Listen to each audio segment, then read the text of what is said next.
Iran से America का पंगा लेना इस बार कितना महंगा पड़ेगा, इस बात का अंदाजा ट्रंप के सब्र से लगाया जा सकता है। डोनाल्ड ट्रंप वो इस बार तीसरे युद्ध को मानो न्योता दे रहे हैं। रूस से चीन तक, नॉर्थ अमेरिका से ईरान तक, हर तरफ सिर्फ एक ही चर्चा है, तीसरे विश्व युद्ध की। ईरान को दहलाने की प्लानिंग सेट करना और खामनेई जैसे सर्वोच्च नेता को भी डोनाल्ड ट्रंप ने धमकी देते पीछे नहीं हटे हैं। लेकिन खामनेई को रास्ते से हटाना क्या ट्रंप के लिए इतना आसान है? ये बड़ा सवाल है।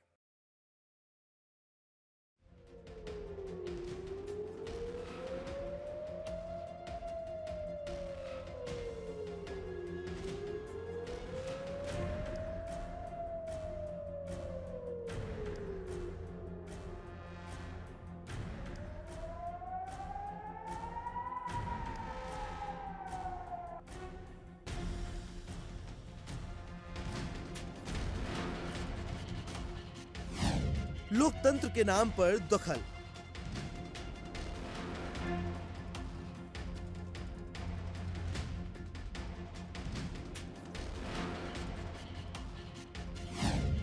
जनता नहीं, ताकत तय करती है सत्ता।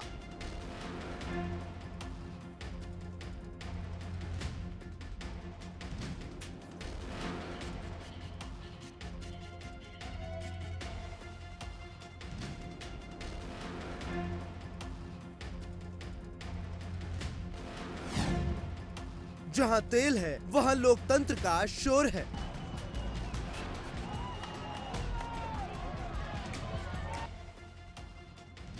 एक संप्रभु देश की सत्ता हजारों किलोमीटर दूर बैठा एक शख्स बदल दे तो सवाल उठना लाजमी है।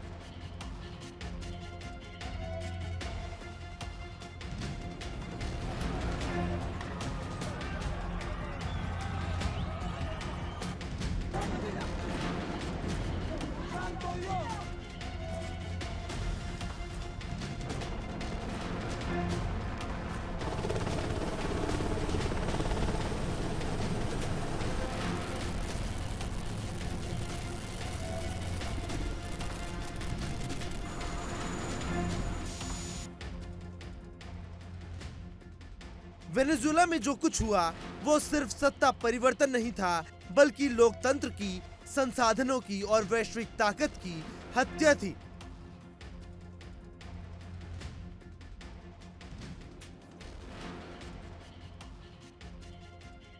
वेनेजुएला एक ऐसा देश जहां सत्ता परिवर्तन का फैसला बैलेट बॉक्स से नहीं बल्कि वॉशिंगटन से तय हुआ। अगर मान भी लें कि निकोलस मादुरो तानाशाह थे, ड्रग्स स्मगलर थे, तो क्या उन्हें हटाने का अधिकार अमेरिका के पास है?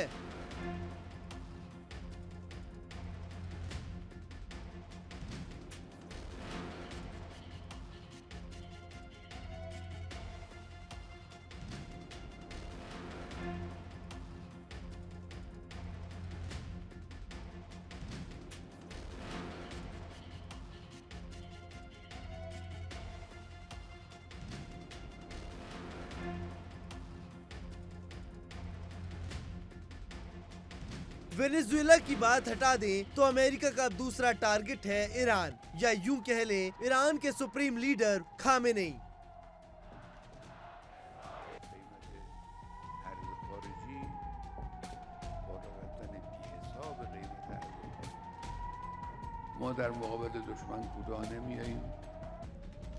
खामेनेई वो शख्स है जो ट्रंप की आंखों में अब चुभने लगे हैं।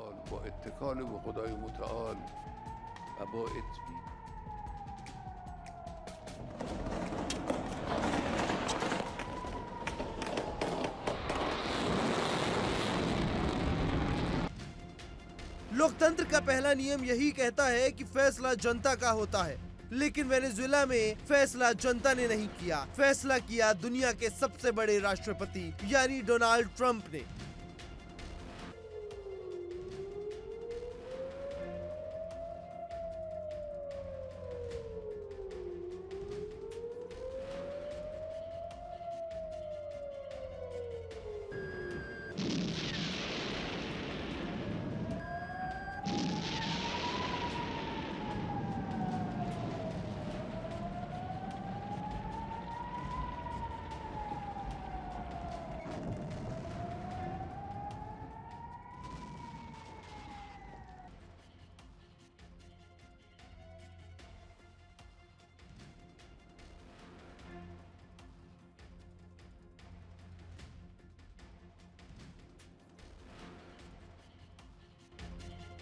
यहाँ सवाल उठता है लोकतंत्र या तेल।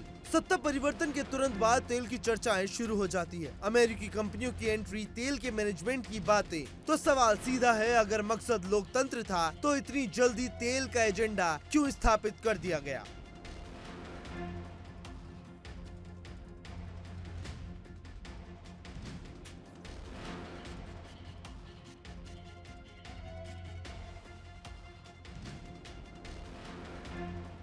इतिहास गवाह है, जब जब लोकतंत्र शब्द मिसाइलों के साथ आता है तो उसके पीछे अक्सर संसाधन की सोची समझी प्लानिंग होती है।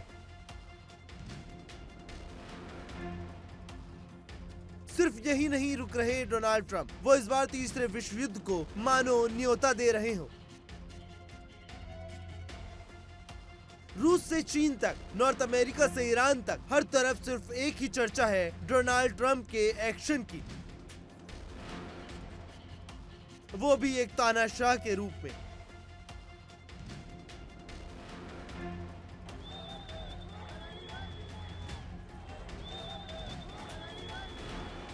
खुले मंचों से रिजीम चेंज की बात, सीधी चेतावनियां।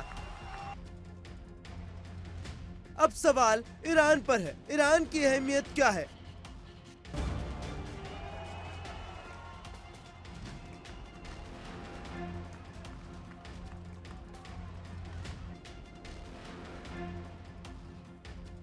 ईरान सिर्फ एक देश नहीं, ईरान एक भू राजनीतिक धुरी है।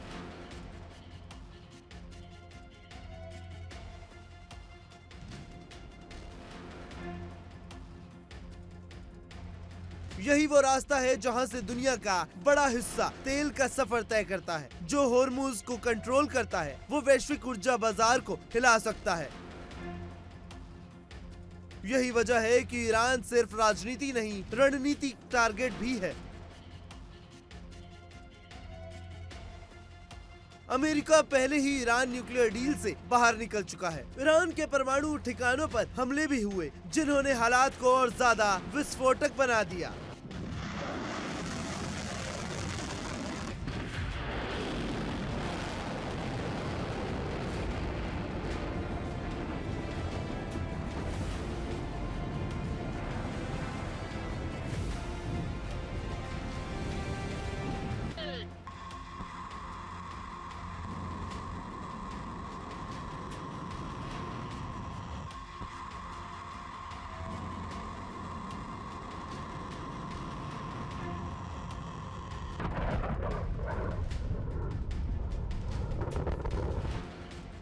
अब सवाल ये है कि क्या ईरान को उसी रास्ते पर ले जाया जा रहा है जिस रास्ते पर वेनेजुएला को धकेला गया?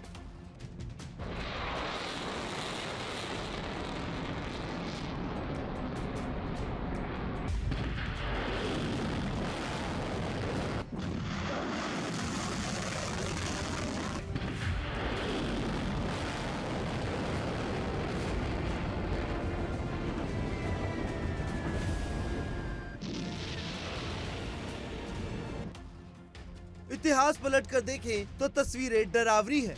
इराक, लीबिया, अफगानिस्तान, हर बार एक ही दावा, लोकतंत्र लाएंगे, तानाशाही हटाएंगे, आतंकवाद मिटाएंगे।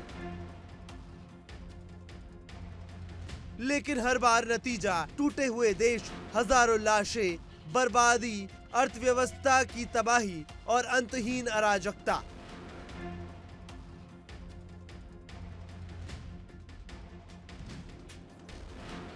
लोकतंत्र नहीं आया, सिर्फ अस्थिरता आई, और सब कुछ हुआ सिर्फ एक इशारे पर। तो सवाल आज भी वही है, क्या लोकतंत्र बमों से आता है?